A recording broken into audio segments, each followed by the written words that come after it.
Hey there, Belarus, a land rich in history, culture, and a deep love for potatoes. Nestled in Eastern Europe, Belarus is a country that has seen its fair share of ups and downs. From its picturesque landscapes to its bustling cities, there's so much to admire about this nation. You wonderful land of potato fans and tractor lovers. The heart of Belarus beats in its countryside, where hard-working farmers tend to their fields, ensuring that the nation remains self-sufficient and proud of its agricultural heritage. Tonight, we're talking about your president, Alexander Lukashenko, a man who has been at the helm of this nation for decades, steering it through turbulent times and shaping its destiny. This guy's been in charge since 1994, and it's been a wild ride. From the moment he took office, Lukashenko has been a dominant force in Belarusian politics, leaving an indelible mark on the country's history. Back in '94, Belarus was brand new, just separated from the Soviet Union.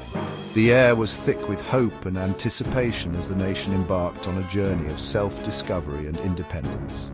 They had a chance for a fresh start, a real democracy.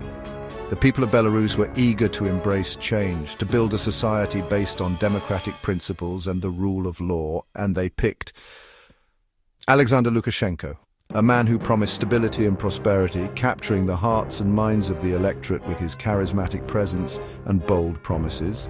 Look, I'm not saying he's all bad. Lukashenko has his moments of charm and relatability. He often presents himself as a man of the people, someone who understands the common folk. He loves hockey, seems to like a good potato harvest. These hobbies and interests make him appear more approachable and down to earth, endearing him to many Belarusians, but his leadership, it's less like a kind grandpa and more like a strict ruler. Over the years, Lukashenko's governance has been marked by a firm grip on power, often resorting to authoritarian measures to maintain control. Don't let the mustache fool you. Behind that seemingly benign exterior lies a shrewd and calculating leader who knows how to navigate the complex world of politics. This man knows how to get power and keep it. And how, you ask? Through a combination of political savvy, strategic alliances, and sometimes sheer force. Get ready, because we're about to learn all about how Lukashenko became a dictator. From his early days in politics to his rise to power, we'll uncover the tactics and strategies that have kept him in office for so long. Buckle up, it's going to be an enlightening journey. Okay, so Lukashenko's the boss. He's been the president of Belarus since 1994, and he's not shy about showing who's in charge. He's got the important job, the fancy title, everything. But being a dictator isn't as easy as it sounds. There are always these pesky things called laws and institutions that can get in the way. Democracies have these annoying things called constitutions and parliaments that can make things difficult for a dictator. They are designed to keep power in check, to make sure no one person can control everything. So what does Alexander do? He has a vote in 1996. But this isn't just any vote, it's a referendum. A national survey where the stakes are incredibly high. It's like a national survey where the only right answer is yes. The question posed to the people. Oh, just something about giving Lukashenko the power to get rid of parliament whenever he wants. And the question? Oh, just something about giving Lukashenko the power to get rid of parliament whenever he wants. Imagine that. A leader asking for the power to dissolve the very body that is supposed to keep him in check. Surprise, surprise, the vote passed. The people, whether out of fear, loyalty, or manipulation, gave him the green light. And just like that, poof, no more pesky parliament. With a stroke of a pen, Lukashenko had effectively removed one of the biggest obstacles to his power. This is called consolidating power. It's a classic move in the dictator's playbook. By removing checks and balances, Lukashenko ensured that his word was law. Lukashenko changed the rules so he could never lose. Term limits? Gone. Sharing power? Nope. He made sure that he could stay in power indefinitely without any real opposition. Lukashenko was officially the top dog in Belarus. He had rewritten the rules to suit his needs, ensuring that he remained the unchallenged leader of the country. But what does this mean for the people of Belarus?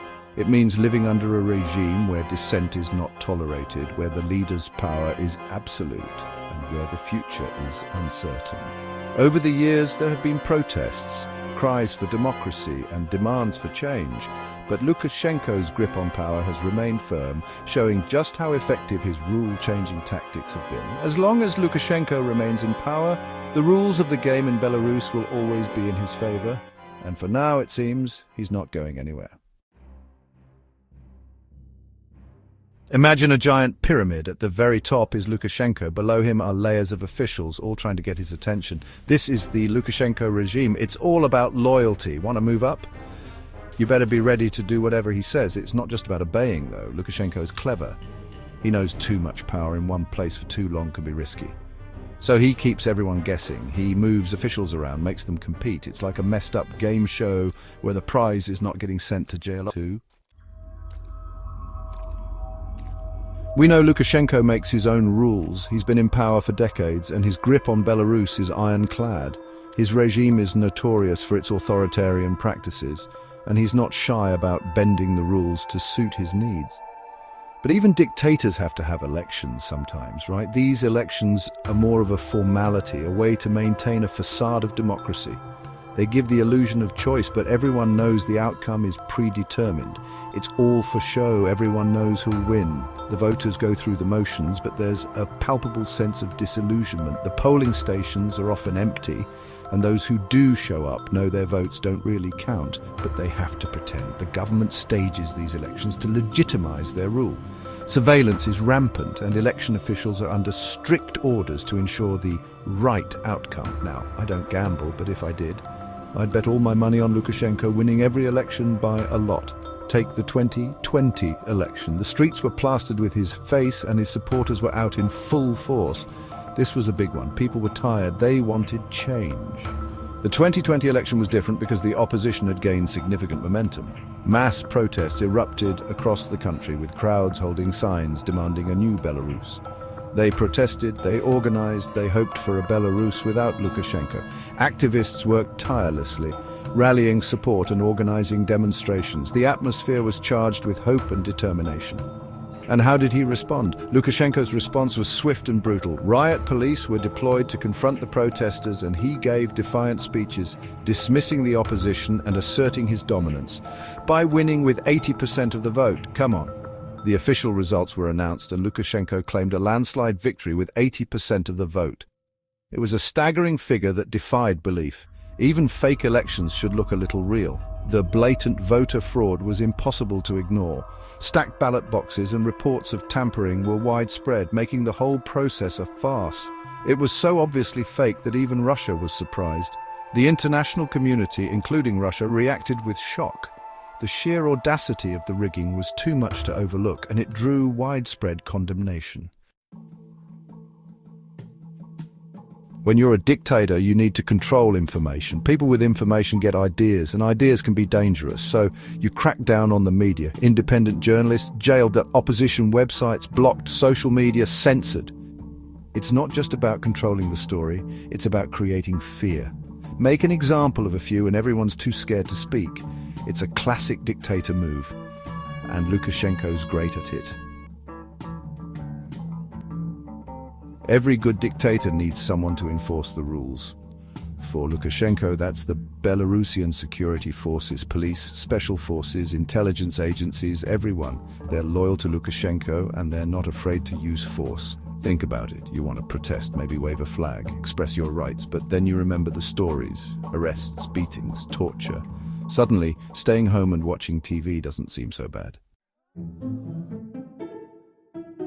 You know that friend who always has your back, no matter what? For Lukashenko, that's Russia.